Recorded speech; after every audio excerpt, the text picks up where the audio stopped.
ismi yahdi ilal haqqi. Masya Allah, namanya bagus sekali. Mohon doa dari Ustadz. Ya, kita doakan dan doakan saya juga, doakan kita semua. Doa khusus dari Ustadz untuk anak. Baik, saya doakan untuk anak. Ya, semoga anak sehat. Ya, semoga antum diridai Allah, disayang Allah insyaallah. Dan di belakang ini kita berdoa. Semoga Allah mengampuni dosa anak dan mengabulkan keinginan-keinginan anak yang Allah ridai. Mudah-mudahan semua diberikan oleh itu oleh Allah, termasuk kita semua yang hadir atau yang menyimak juga dalam tayangan live kita saat ini. Semoga anak jadi hafidh Al-Quran. Oh, ganti nama aja dari Yahdi jadi hafidh. Ya. Ya, kalau mau hafidh, ya menghafal. Niatkan. Niatkan dengan baik. Niatkan lillah. Kalau sudah karena Allah itu, sudah nggak peduli mau dikasih berapa. Mau 1 surah, boleh.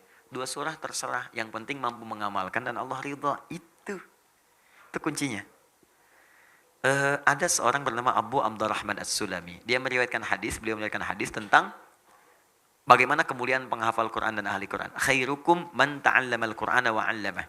Di itu hadis diriwayatkan oleh Imam Al-Bukhari. Nomor hadis 4793. Imam Al-Bukhari menerima dari seorang bernama Hajjaj bin Minhal.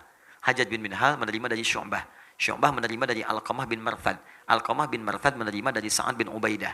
Sa'ad bin Ubaidah menerima dari Abu Abdurrahman As-Sulami. Abu Abdurrahman As-Sulami menerima dari Uthman bin Affan radhiyallahu taala anhu dan Ali bin Abi Thalib karramallahu wajhah. Keduanya menerima dari Rasulullah sallallahu alaihi wasallam.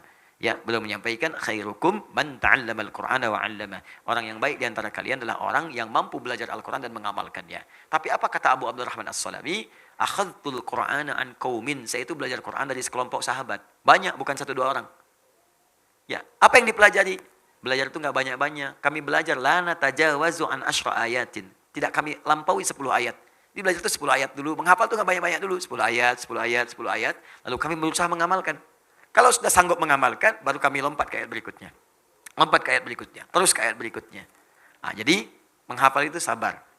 Pelan-pelan. Iringi dengan takwa. Biasanya kalau sudah takwa itu Masya Allah. Ada orang yang diberikan kemuliaan oleh Allah dengan amalan takwanya. Baru dibacakan, langsung tertanam Al-Quran dalam jiwanya. Di begitu guru bacakan, bisa langsung hafal. Seperti Al-Imam Al-Bukhari dari kecil, dari kandungan oleh ibunya, didekatkan dengan Allah Subhanahu wa taala. Lahir beliau 2 tahun, ayahnya wafat.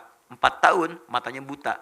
Tapi diganti oleh Allah buta mata dengan tajamnya ingatan dalam jiwanya. Wah, itu kalau dibacakan kalimat, hafal titik komanya. Al-Imam Al-Bukhari. Namanya Muhammad nama aslinya. Punya bapak namanya Ismail, kakeknya Ibrahim, kakek buyutnya Al-Mughirah, yang buyutnya Al-Bardizbah. Tinggal di Kecamatan Ju'fah, Kabupaten Bukhara, Provinsi Khorasan, negara Uzbekistan sekarang. Maka dikenal dengan Al-Bukhari. Diganti kemudian oleh Allah dengan ingatan yang tajam. Disekolahkan kemudian awal-awal itu. Di masjid-masjid ada halaqah penghafal Quran. Kalau dulu tuh disebut kutab-kutab, datang menghafal Quran. Beliau bergabung dengan orang-orang seusia dan di atasnya. Beliau yang paling muda, datang dibacakan kemudian. 1 surah dalam Al-Quran, surah Qaf. Qaf, ya, dibacakan surah ke-50 itu. Sampai ke ayat 22, sampai seterusnya, sampai selesai. Setelah itu syekhnya bertanya, siapa yang hafal? Tiba-tiba kemudian anak itu langsung mengangkat tangannya. Lalu saya cuma tanya, siapa yang udah hafal? Angkat tangan, baru dibacakan sekali, angkat tangan. Syekhnya ingin menguji. Ta'al ya bunai, datang sini. Raba-raba jalan ke depan dibacakan persis, makhrajnya, tajwidnya, bagus, hafalan sempurna. Masya Allah didoakan oleh syekhnya minal an, bahasa kita tadrusul hadis. Mulai dari sekarang, anak-anak belajar hadis ya. Karena syekhnya paham kalau Quran ini akan mudah bagi dia. Maaf, jangankan bagi yang pintar. Yang biasa pun Quran itu ada jaminan dari Allah kemudahannya. Di Quran itu nggak ada batas manusia. Mau disebut pintar, IPK 4, IPK 2, 2,5, IPK 3, nggak akan ngaruh. Bahkan ada orang yang nggak punya IPK pun bisa hafal Quran. Nggak sekolah, hafal Quran. Bisa lihat, hafal. Nggak bisa lihat, bisa hafal. Yang normal otak, hafal. Yang lumpuh otak, bisa hafal. Nggak ada batas. Maka syekhnya mengatakan belajar hadis. Karena hadis itu butuh kekuatan lebih dibandingkan dengan Al-Quran. Nggak ada jaminan hafal cepat. Beliau tahu ini punya keunggulan. Begitu pulang ke rumahnya bangga. Dikatakan pada ibunya, ummi, amati, amati, amati. Mama tadi terjadi peristiwa begini. Saya disanjung, saya disuruh belajar hadis. Saya pengen belajar hadis. Kata ibunya, nak, cukupkan dulu dengan Al-Quran. Engkau punya keterbatasan. La, uridul hadis. Tidak, saya pengen belajar hadis. Sampai kemudian beliau berpisah dengan ibunya, meraba jalan masuk kamarnya. Ibunya melihat itu haru, masuk ke mihrabnya, hamparkan sajadah, berdoa kepada Allah. Ya Al-Basir, Ya Alladhi ala kulli syai'in qadir, a'id basirat abni. Ya Allah, Ya Allah, Ya Allah, yang punya sifat menatap dengan tajam, yang maha mengawasi, mohon kembalikan penglihatan anak saya. Engkau yang maha mampu, Ya Allah, tidak ada batas bagimu. Ketika berdoa, lelah, capek, tertidur dari air mata, mimpi Nabi Ibrahim. Bertemu dengan Nabi Ibrahim. Dikatakan kepadanya, anakmu akan melihat lagi. Jadi begitu ibunya berkata, Yal Basir, Yalladhi ala kulli syai'in qadir. Al-Bukhari sedang mengulang hafalan ayat Qur'annya. Sedang mengulang surat Qaf tadi.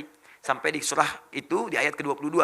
Mengatakan, laqad kunta fi ghaflatin min hadza fakashafna anka ghita'aka wa basaruka al-yawma hadid. Dulu pandanganmu tertutup, ada penghalangnya.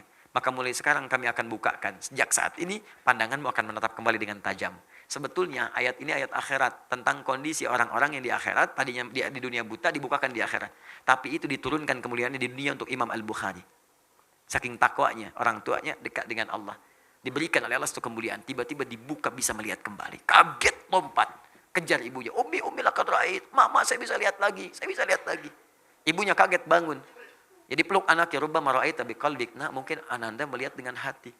Kata Al-Bukhari, la bal bi'aini, saya lihat dengan mata, Ma. Mau pakai baju ini, di hadapan kita ada benda-benda begini, berpelukan keduanya. Berpelukan, Masya Allah. Ingat bapaknya lagi. Setelah itu belajar hadis sampai menuliskan Sahih Al-Bukhari selama 16 tahun. Sebagian ditulis kemudian di Masjidil Haram, disempurnakan kemudian di Masjid Nabi. Setiap mau nulis satu hadis, sholat dulu 2 rakaat. Sholat, berhujah di hadapan Allah dan Rasulnya di hari kiamat nanti. Selesailah Sahih Al-Bukhari. Itu di antara kisahnya. Dan semuanya akan gampang ketika dekat dengan Allah. Jangankan Al-Quran, hadis pun akan diberikan dengan izin Allah subhanahu wa ta'ala. Yang penting ikhlas. Semoga Allah mengumpulkan anda di surga Firdaus bersama para nabi dan orang-orang. Semoga kita semua dikumpulkan oleh Allah subhanahu wa ta'ala insyaAllah ya. Karena itu beramal, siapkan bekalnya. Dan semoga dengan bekal itu dicukupkan kita untuk mendapatkan apa yang kemudian kita harapkan.